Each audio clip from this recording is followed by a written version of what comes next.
God bless you.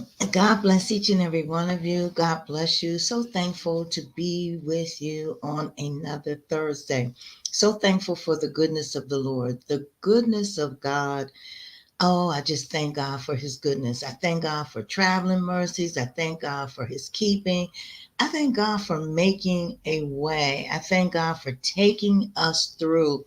When you've been in a busy season. God bless you, Angelica. When you're in a busy season or you're going through various different things, or it seems like one thing is happening right after another, you just got to thank God for bringing you through and bringing you on. And so I thank God for that. I thank God for bringing me through, bringing me on. I thank God for this Thursday. We're on truth number 12, which is I am wonderfully made. That's our truth, that I am wonderfully made. And that's something that I think all of us can agree with. All of us on the surface can say that. Those of us who know scripture, we know that the scriptures tell us that we are fearfully and wonderfully made, that God created us, and so we can celebrate that. God bless you, Sister Tony. God bless you. I think we can celebrate that we are all wonderfully and beautifully made. God is so unique. When we think about the creation, when we think about how all of us have an individual handprint, how God has placed design in each and every one of us. And I am so grateful that he made us unique. Oh, I am so grateful about that. Now, I know we like to make people conform. We like to mold people into whatever image we want to have, but not God. God makes us individually unique. And the question I want to ask you is, do you celebrate that in other people? My sisters, do you also celebrate within other sisters or another brother, and build them up and let them know how unique and wonderful and special they are? Because people need to know that. People need to know that God uniquely designed them. They weren't a mistake or afterthought, and that God intentionally placed his design on them. And they are no less than anyone else. That's something that we need to implant in the hearts and in the minds, particularly of our young girls, particularly of those that are around us and near us. And we do a good job with that sometimes. And thank you. I'm thanking God for you that have said yes. And Angelica, you said I try to encourage other. Um, so lift up that positive trait. Lift up, there is within that person, they have the way they think, the way they respond, the flow of their hands. I always can look at someone and see beauty in that person. And beauty is not just physical, but it could be just the way they approach things. I mean, I have some sister friends that, how they put things together. It's just beautiful. How they frame their words, how their thought process, the fact that they're strategic thinkers, that it's just absolutely beautiful. And, why hold that to myself, or why should you hold that to yourself? Encourage somebody, let them know the goodness that God has placed in them. And sometimes we all fall into the trap of there's certain things that can occur to us that stifle our encouragement to ourselves and to others, because it's hard to encourage someone else sometimes when you yourself are discouraged. It's hard to do that. But you know, we have to practice that. We have to practice even speaking to ourselves encouragement, because different things come along that cause us to not value ourselves. It's true. It's true. It's true. And, as I go along, I'm going to just lift up a couple things that cause that, but you can think of some things, I'm certain. But one of the things that is comparison, as opposed to looking at someone and valuing them, we look at someone and that enemy of comparison sneaks in.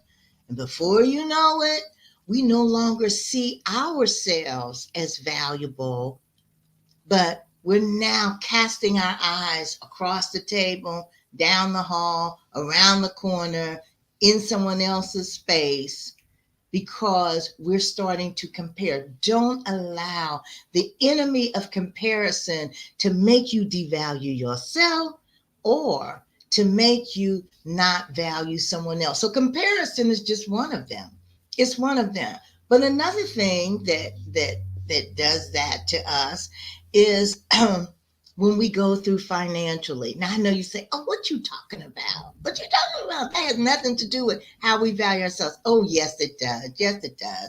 When we're having financial challenges, please trust me. When you're having financial challenges, you know that enemy slips in once again. He slips in once again because there may be something you may think you need to do to make you feel better, whether it's shop, whether it's to buy something, whether it's a particular outfit for an event, or whether it's whatever it may be. And you know, at this time your money is funny. Okay, maybe yours isn't, but it can get that way. And you know, we allow that enemy of finance to come and to make us not value ourselves because we don't have then what we think we need at the time we think we need it. Okay. So that can slip in. That can slip in at time. And then, of course, it is someone else's standard of beauty. Let's say it's the world standard of beauty, what the world thinks.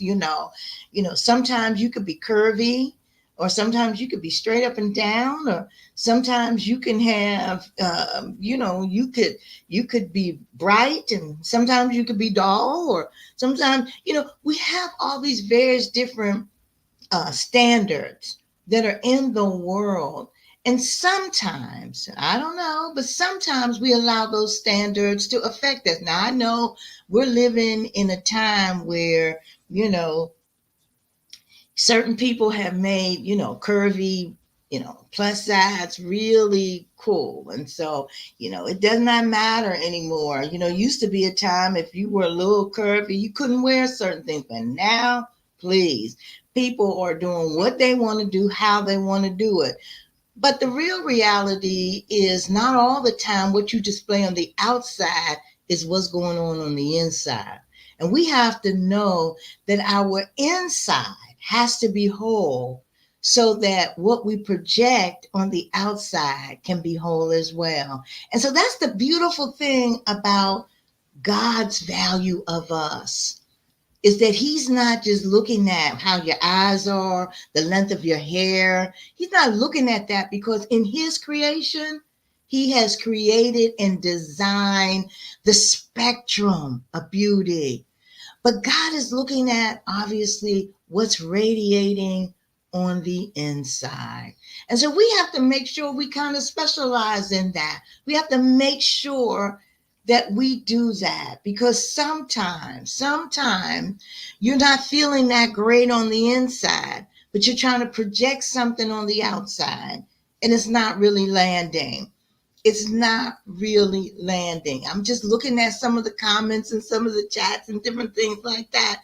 And so we have to make sure that in this day, in this season, in this time where, body image is really high, where, yes, it is, where, we are going through comparison, where we're living in a society where, money, there's a lot of emphasis on what we can purchase or the things that we can or we cannot do, that all of this comes around and it kind of affects how we feel about ourselves. We cannot allow this. We cannot allow these things to impact how we feel about ourselves. We have to, when those things begin to mess with us, we have to cast that off, Cast our eyes on the one that formed us, the one that made us, the one that opens doors for us, the one that provides for us. We got to cast our attention back on him again and say, Lord, I'm yours. You know, they used to sing that old song, I'm yours, Lord. Everything I am, everything I've got, everything I'm not, I'm yours, Lord. Now, I won't go to the last part of that. But the idea of it is that I'm yours. You made me. You designed me. You're the one that cast my eyes. You're the one that did this body. I'm yours, Lord. And the Bible says that everything he created, it was good. It was good. That's an explanation point. That's a finger snap. That's I can't roll a neck, but that's all that because everything God makes is good. And so we have to incorporate that in ourselves. We can't allow comparison. We can't allow the world standard. We can't allow our finances. We can't allow anything to mess with the attitude of gratitude that should be radiating from the inside. And so we thank God. And so you take that attitude, you take that boost of yourself, and you actually apply it to someone else. You then look at your sister, you look at your brother, and you begin to encourage them, boost them, lift them, let them know that they are wonderfully made, that God has placed within them purpose and value, and that when He did it good. And lift them up. And I guarantee you that you'll begin to lift some other people up. I am always suspicious of, and now this is just my own little lens, of a woman who has a hard time having other beautiful, intelligent, smart friends. That says a lot because you should be able to also radiate and encourage those that are around you. And you should be able to have a plethora of people around you that are equally as delightful as what God has placed in you. So let's live this thing, okay? Let's not talk this thing. Let's live this thing. And when we do live it, oh, won't God bless us? He'll bless us. He'll nurture us. He'll grow us. He'll build us up. But also, God will use us to be a blessing to those that are around us. So, God bless you. God call his face to shine upon you. Oh, because you're beautiful. You're wonderfully made. And get in with the Lord and allow God to just rain down on you and love you even the more so that you can love someone else. So have a blessed day. Be blessed and spread the love of Christ. Spread the love of God because you know what? It's not about you. It's about him and what he's done for you and what he's deposited within you. So be blessed and be a blessing. And the Lord say the same. I'll look to see you another Thursday.